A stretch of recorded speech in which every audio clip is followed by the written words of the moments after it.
What if I told you that in the next 3 minutes, you could completely change how someone sees you, not by manipulating them, not by hypnotizing them, not by tricking them, but by influencing them deeply, instantly, and almost effortlessly in a way that feels natural and powerful at the same time? Have you ever met someone who walks into a room and suddenly everyone listens? Someone who speaks for just 30 seconds and people nod as if what they are hearing is the most obvious truth in the world and wondered what they know that you don't. Here is the uncomfortable truth that most people never want to admit it. It's not about intelligence, it's not about looks, it's not even about confidence in the way you think about it, it's about understanding how the human brain actually makes decisions beneath the surface. Because the reality is that the brain does not decide with logic first. It decides with emotion and then uses logic afterward to justify whatever emotional decision was already made. And if you can guide emotion,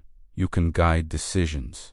And that is the real hack hidden in plain sight. Let me show you exactly how this works in 3 minutes through 3 psychological triggers that are used by elite negotiators, top salespeople, charismatic leaders, and even people you probably admire without fully understanding why they are so influential. A few years ago, a young entrepreneur walked into a meeting with investors without a fancy suit, without a big name behind him, and without a $1 million pitch deck.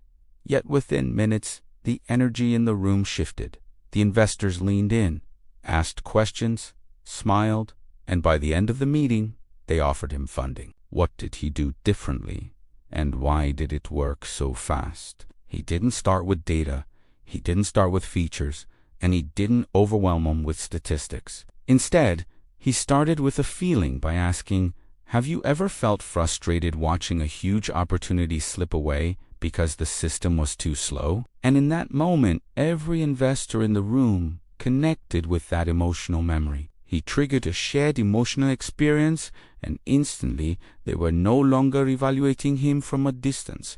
They were identifying with him on a personal level. That is trigger number 1. Emotional mirroring, which means that if you want to influence someone quickly, you do not start by talking about yourself. You start by describing them, their frustration, their desire, their hidden fear that they rarely say out loud. When someone feels deeply understood, their brain releases oxytocin, the bonding chemical, and suddenly you are no longer a stranger, but someone familiar. And familiarity creates safety, and safety creates trust. So instead of saying, I have a great idea, you say you've probably noticed, and instead of saying this product is amazing, you say you've been looking for something that finally solves this. Because when someone hears their own thoughts coming out of your mouth, they think this person truly gets me.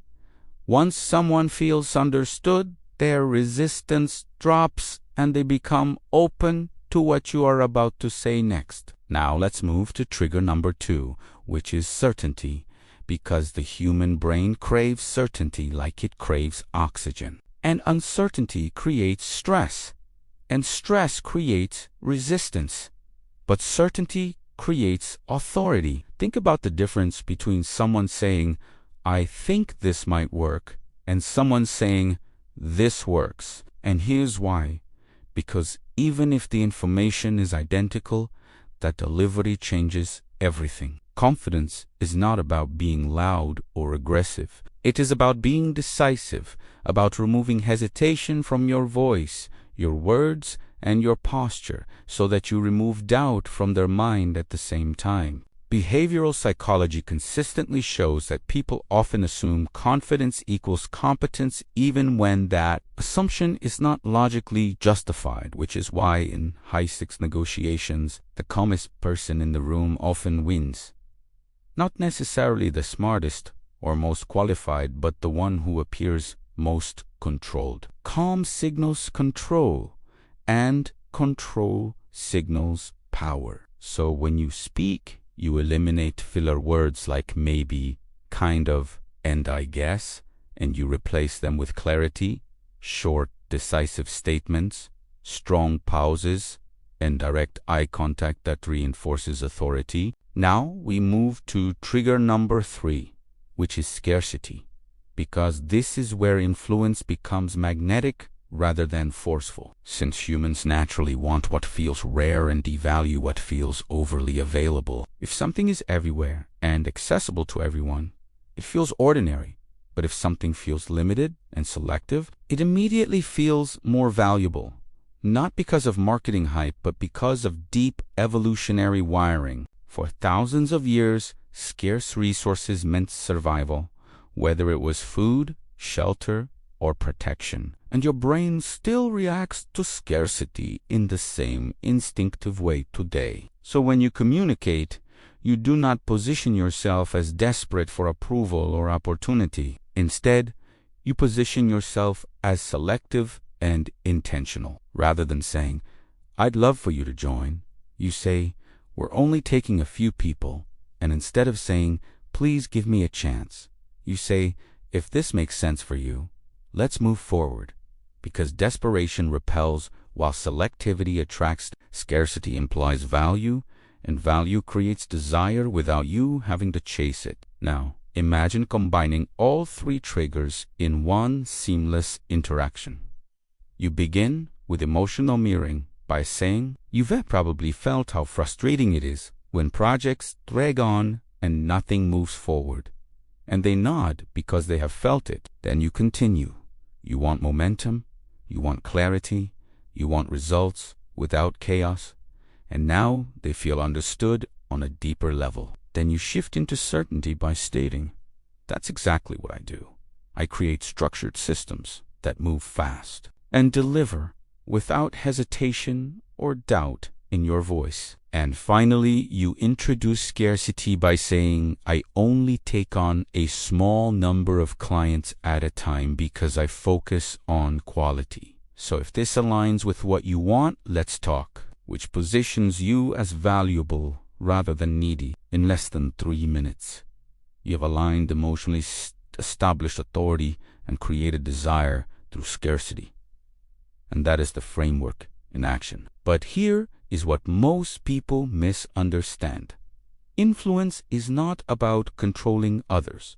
It is about controlling perception, and perception is shaped in seconds. Research suggests that first impressions are formed in under 7 seconds, which means that before you finish your second sentence, people have already decided whether you are credible, attractive, and trustworthy. So you must ask yourself what energy you are projecting, whether you are unconsciously seeking approval or confidently offering value, because the moment you stop chasing validation, you become magnetic. The next time you walk into a room, instead of thinking, "Do they like me?" think, "Do I like them?" Because that subtle internal shift transforms your posture, your tone, and your micro-expressions in ways people can feel instantly. Influence always starts internally, because if you feel needy, others sense it.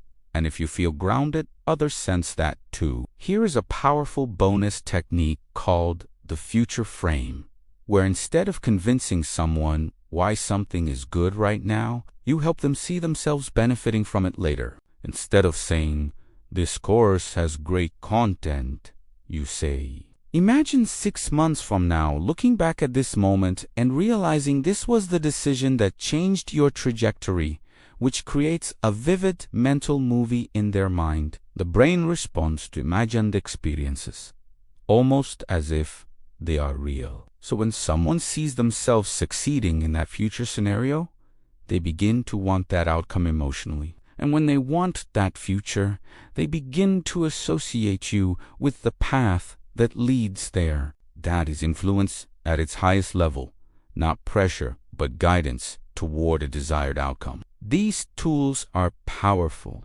and power always comes with responsibility. So they must be used to create genuine value rather than deception, because manipulation may work once, but trust builds long-term influence. If you want to hack someone's mind in 3 minutes, you connect emotionally, you speak with certainty, you create scarcity, and you paint a compelling future, all while maintaining integrity. Most people weaken themselves by talking too much, over-explaining, overselling, and over-chasing, when in reality the strongest communicators say less but mean more. So in your next conversation, listen more than you speak.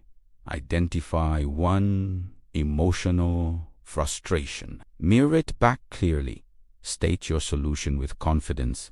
And never beg for approval. Watch how people lean in. Watch how the dynamic shifts. And notice how understanding human psychology transforms you from reactive to intentional. Because in every interaction, someone is leading the frame, shaping perception, guiding emotion, and influencing the outcome. Make sure that someone is you.